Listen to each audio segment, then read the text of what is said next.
Welcome to the Pro Clima Podcast. In this episode, I talk to Nick Gaites. Nick is a registered building surveyor and certified passive house consultant. In this episode, we talk about the benefits of energy modeling when it comes to designing a building that will be comfortable, energy efficient, and healthy to live in.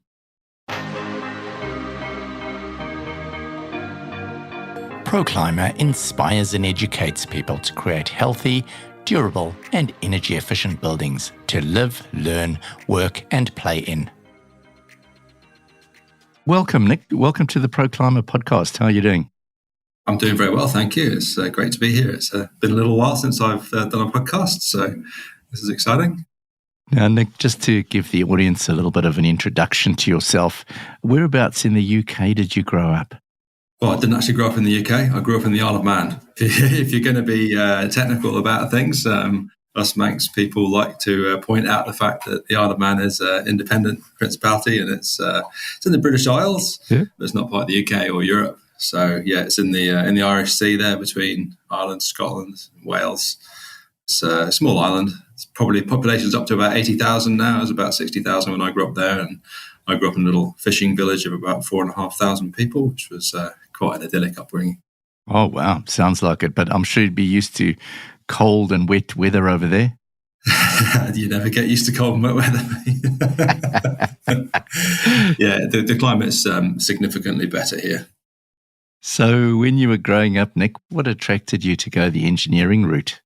I think that just the technical aspects of my personality took me that way. I very much enjoy the sort of fiddling with stuff, taking things apart, seeing how they work, putting them back together, fixing things. So that's probably that's a more logical, mathematical type person rather than an artistic sort of person. Yeah, so that's what took me down that route. How did you choose to move over to New Zealand? It was a process of elimination, actually. So I've been here for 20 years now, and I had a brief stint living in the UK, in England, southeast of England, before moving out here. And we were looking to get out of the Northern Hemisphere UK and sort of looked at Hawaii, but American politics wasn't really acceptable. Canada was an option. I got some family there, but that's very cold in the winter, so wasn't keen on that. And then South Africa, there's a few people migrating to South Africa, but there was a lot of trouble going on there. So that wasn't really an option for us. And as you know, there's a lot of your countrymen sort of over in New Zealand now as well, because of a big exodus from South Africa. And countries like Asia would be a far too foreign culture to assimilate easily, I think, which kind of leaves you with Australia and New Zealand. And at the time, I think Australia was a good option if you were quite looking to do quite well and get ahead in life and have a real focus on career and money. And New Zealand was more of a lifestyle option. And I'd actually gone to school with a New Zealander, a guy who grew up in Whitianga, and his parents happened to be living in the Isle of Man because his dad was designing an airship, of all things, which never actually got off the ground. So it was quite easy for me to move to Auckland. My friend was living in Browns Bay, and so I just moved in with him for sort of 10 weeks or something when I was getting established, and became very straightforward. So yeah, that was about 20 years ago, and I haven't been back since. Just having a look at your sort of career over here, it looks like you've had a major focus on sort of the remediation side of leaky buildings in New Zealand. Can you give us a little bit of an idea about that time?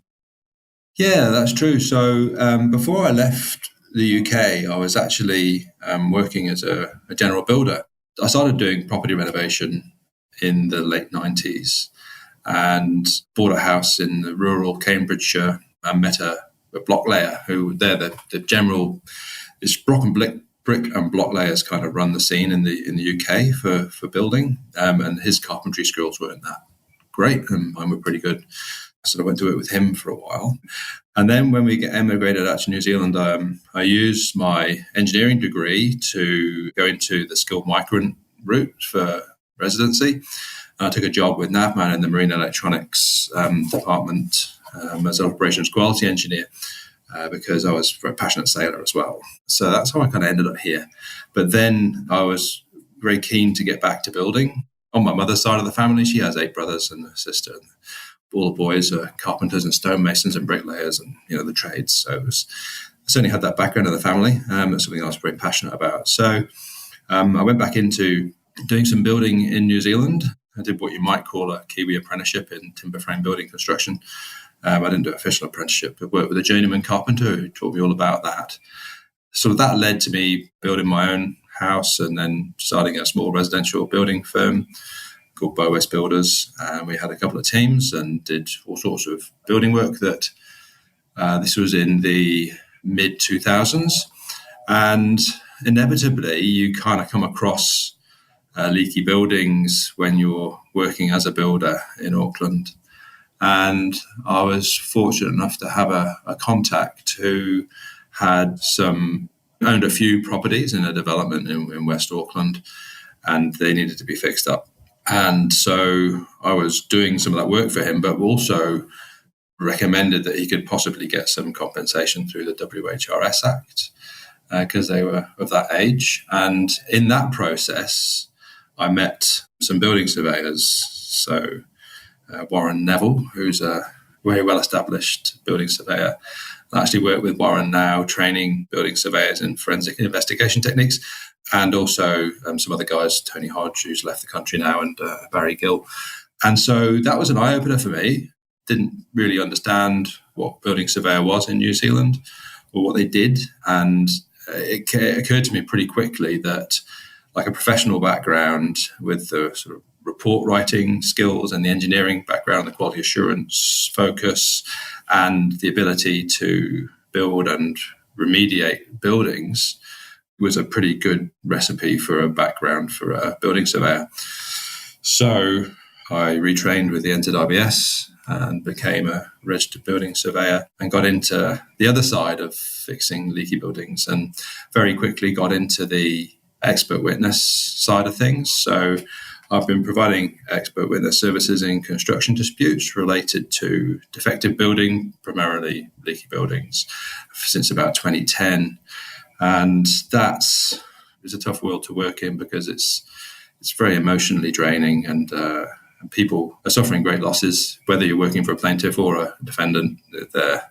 There's big life-changing stuff involved, and it's not awesome. So you kind of do your best to make the best out of the situation for your client, but ultimately it's very much the ambulance at the bottom of the cliff, sort of clearing up the mess sort of scenario, rather than being involved in building great buildings. So that did lead to another change, or not so much a change. I still do all that work, but the addition of the sort of high performance building skills. So I retrained as a passive house consultant. I became a certified passive house consultant about 6 years ago.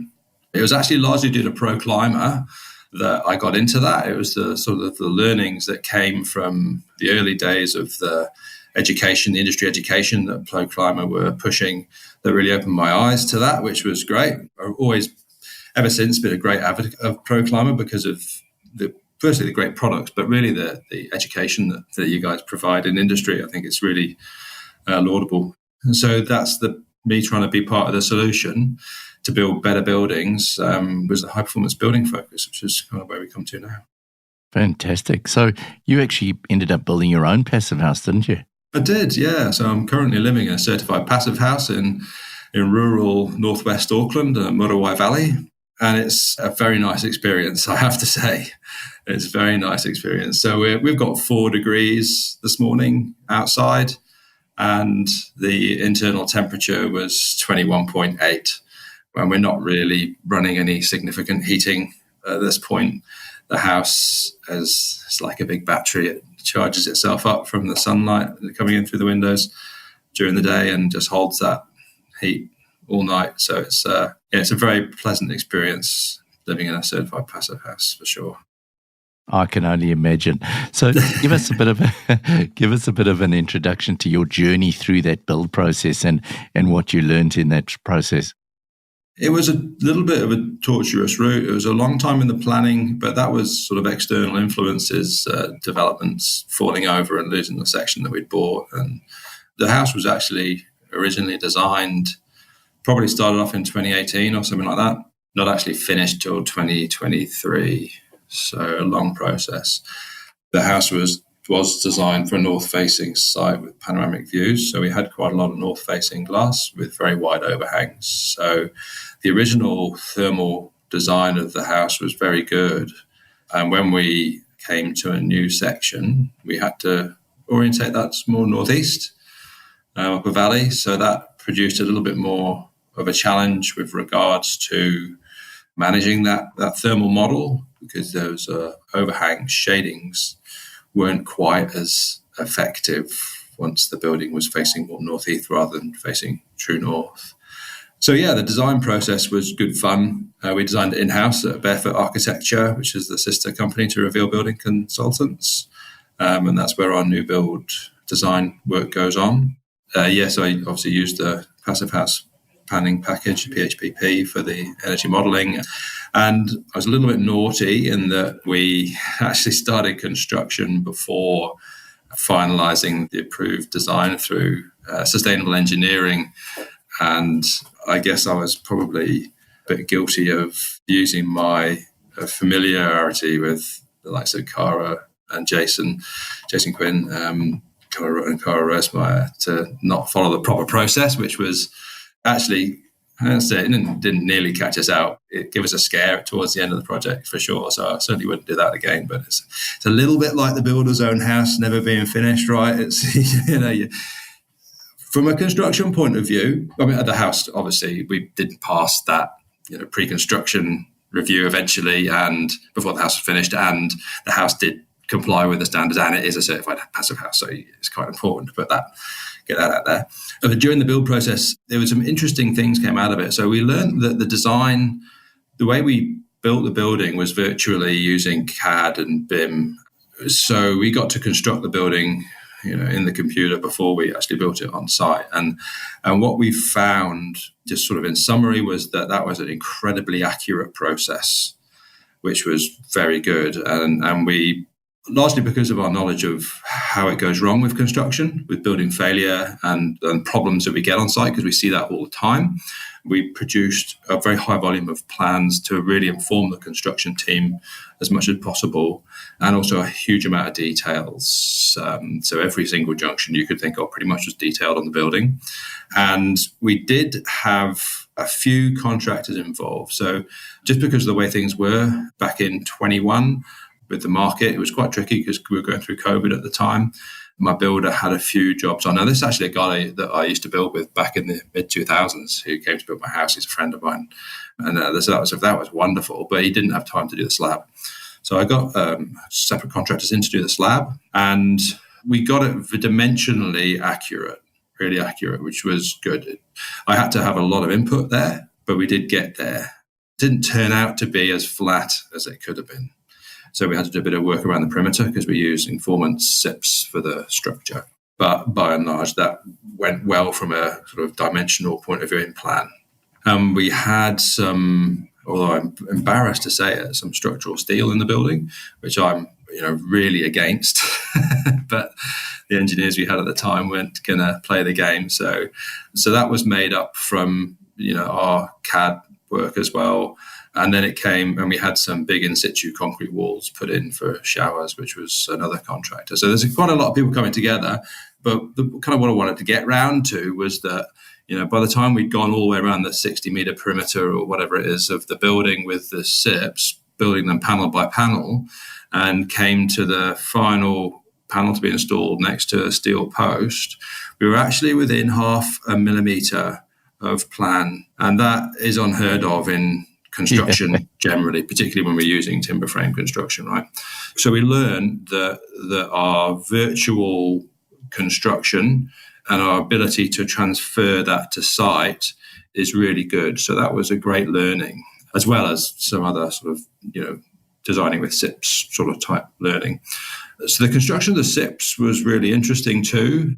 We ended up with a really airtight building. So we ended up with our N50, our 50 Pascal blower door test result of 0.2 air changes an hour. Wow, that's impressive. Which is pretty tight. And that was without me actually going around and tweaking all the joinery. So we could have probably done some more adjustment with the timber joinery, Triple J's timber joinery that we used, and got that a little bit lower. But you know what? 0.2 is good enough. It's one of those, the best house. It's the tightest I've tested to date. I know there are tighter houses around, but from my experiences, that's really tight. Because I've also, as part of this process, I also retrained as a registered air tightness tester with ATMA, again through Pro Clima. So that's something else I do is a lot of below door testing, which goes hand in hand with the high performance sort of consultancy that we do with the energy. So we've got this new build design part of things, but we've also got the energy modelling and the energy consultancy and below door testing and other sort of things related to high performance buildings within Reveal. So yeah, we learned a lot about air tightness, as you might imagine, having produced such a tight building. And I think that's maybe something we'll touch on later, is achieving air tightness. But really the overarching learnings from that process is that you've got to have an excellent design if you want to achieve a certified passive house. And you have to have a really great construction team who are really competent. And you've got to have a close focus on cleanliness and quality, which again, we'll probably come back to that when we talk about achieving air tightness later. But yeah, it was a thoroughly enjoyable process, and the end result is a very comfortable house and a happy wife. You know, everyone loves the warmth of the house right now. You know? Oh yeah, I was just having a look at the picture of your cat sitting at the door. It looks very comfortable. Yeah. So what were you mentioned the slab, you had some issues with getting the slab to be perfectly level. What were some of the other challenges you focused on? The slab leveling thing, I think that's quite typical in our construction sector, is that you're not getting really high quality finishes and slabs. I know there are very good contractors around that do, really good work, but typically there's quite a she'll be right sort of attitude towards the concrete, and it's sort of thrown in and they're gone. And when you look at it, you can't tell whether it's right or wrong. It's just you get what you get. And using the performance SIPs, you've got a very rigid product there, and it's not tolerant of humps and hollows in the perimeter of the slab where the panels are going to sit, because they rock.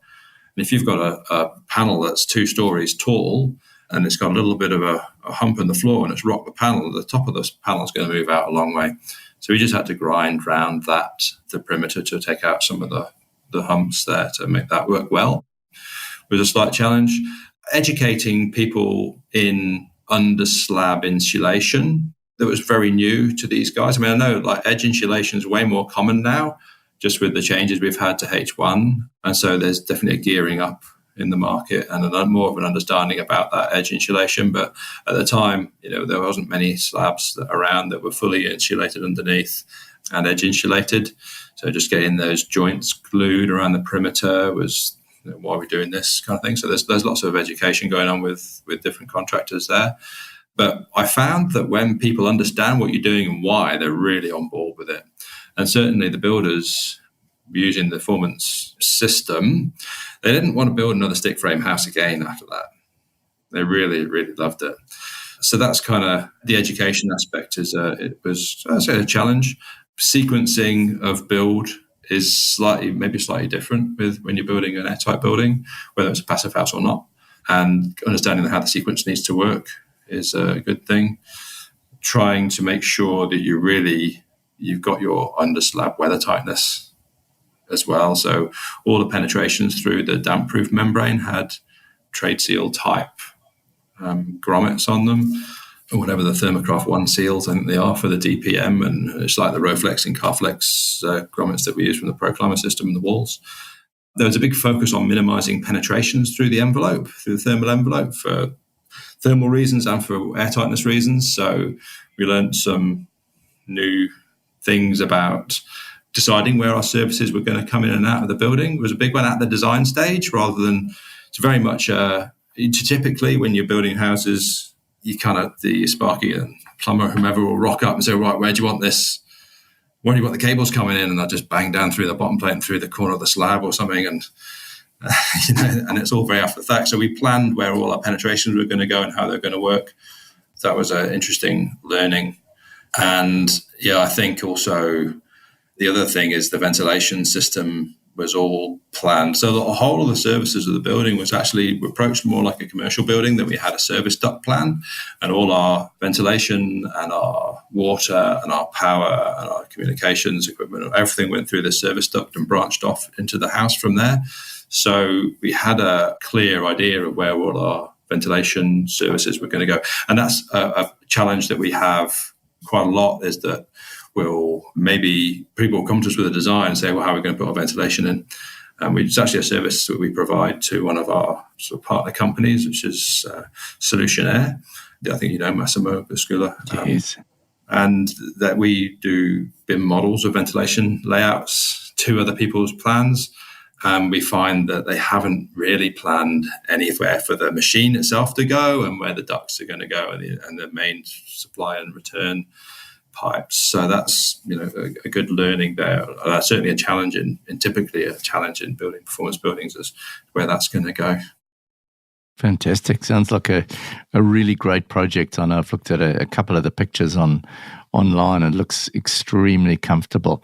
Where do you think people can go to if they want to learn more about building a passive house, or not only a passive house, but there's a lot of these principles apply to standard homes, isn't it? We can do some minor upgrades on a standard code build to massively improve them, can't we? Yeah. New Zealand Passive House Institute, FINS, has got a lot of information on their website, and people can download brochures and read the information there. Sustainable Engineering has got a lot of information on their website. That's a fantastic resource. And Jason Quinn, he does a lot of great work for the industry. And so there's really high quality information on there. There's a limited amount of information on the Reveal website. There's a toe dip there. And then, of course, there's the International Passive House Institute website that people can learn about. But with regards to improving your code-built house, there's definitely options there. I mean, one of the things I really want to talk to you about today was kind of the overheating problem that we're getting in New Zealand and how that has been. It's always been there. I don't know how your experience is, but for me, I found that because the house I built in 2007 exceeded the building code at the time, although certainly acceptable solutions to the building code, had additional insulation in the walls and ceiling, and it had double glazed windows and so forth. But it was still cold in the winter and hot in the summer, and that wasn't a great experience. And that was also part of this kind of journey of down the passive house route. And visiting friends' houses in the summer and what have you, you find that the houses can be pretty bloody hot in Auckland in particular in the summer, and that is because we have a lot of glass. We just there's a very strong affinity with the view and the indoor-outdoor flow and that lifestyle, which is great. But we have a lot of unshaded glass, northeast and west facing unshaded glass, and the houses are hot in the summer. And also they were poorly insulated from those. The last 20 years of construction hasn't been relatively poorly insulated. And insulation works both ways, right? It bleeds out heat in the winter from the house, and it also allows heat to come through in the summer.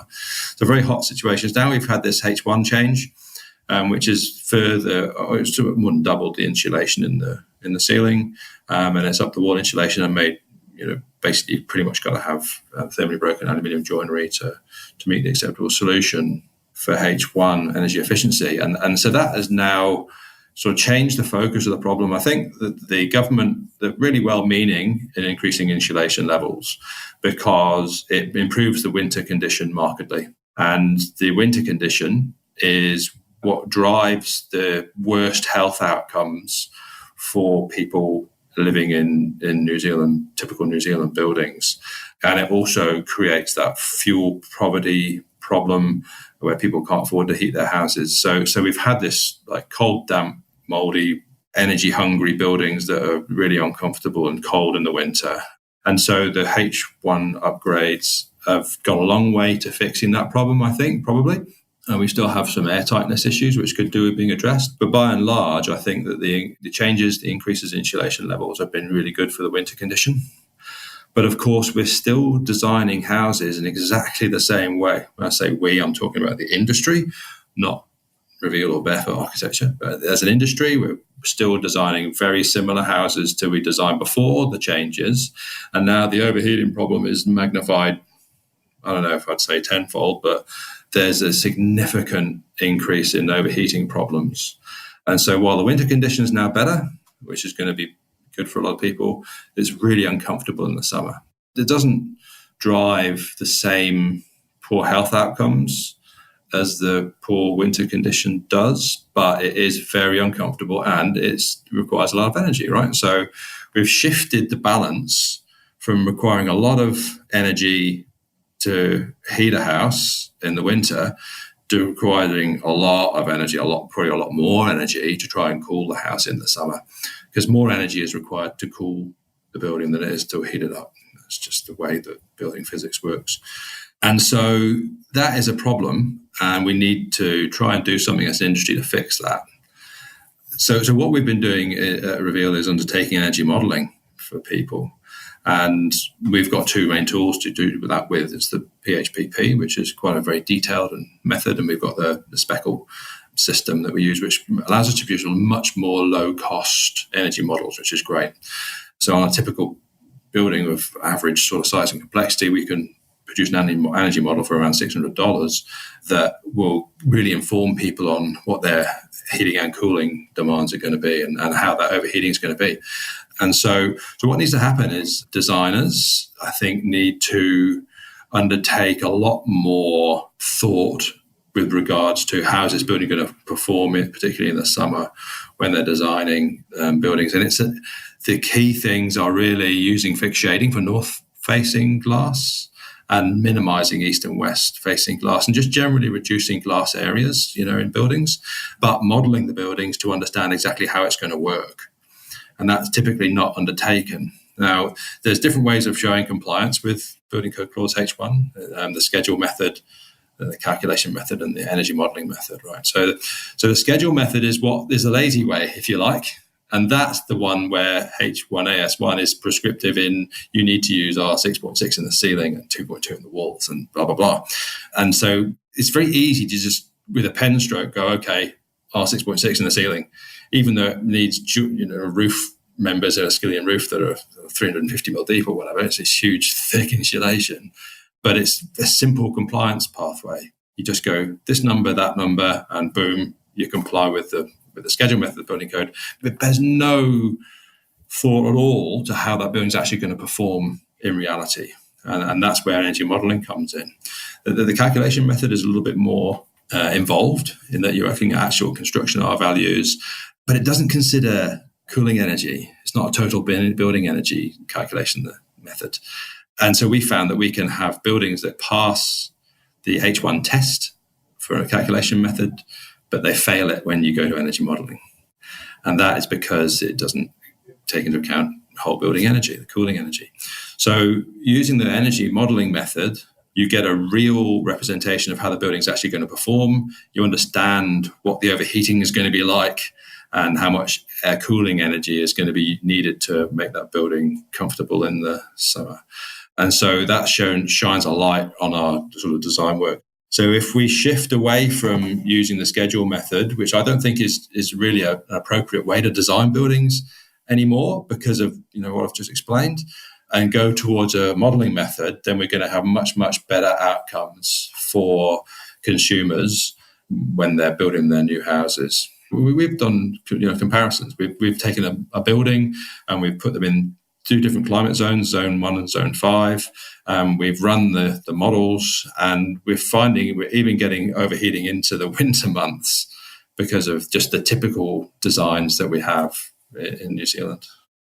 Now, just to sort of bring this interview to an end, we've discussed some really good options for new builds, but what about the massive number of existing buildings that we've got around New Zealand? What sort of things can we be doing to up the performance of them? It's unlikely that people are going to be changing their windows size or type. There's a big cost in doing that. So you've got what you've got there. What we have found successful is, so first of all, it starts with an energy model. So we have to understand what it is now to see if we're getting any improvements. We're finding that the addition of fixed shading is fairly straightforward. That can be a pergola, for example, with some vines grown over it, or it can be a simple shade fixed to the house. That works very well for north-facing glass. And we've also had some really great success in modelling 3M window films being applied to the outside of the windows. And that allows us to pick a particular film and understand which windows it needs to be applied to and put that on there to really reduce that overheating.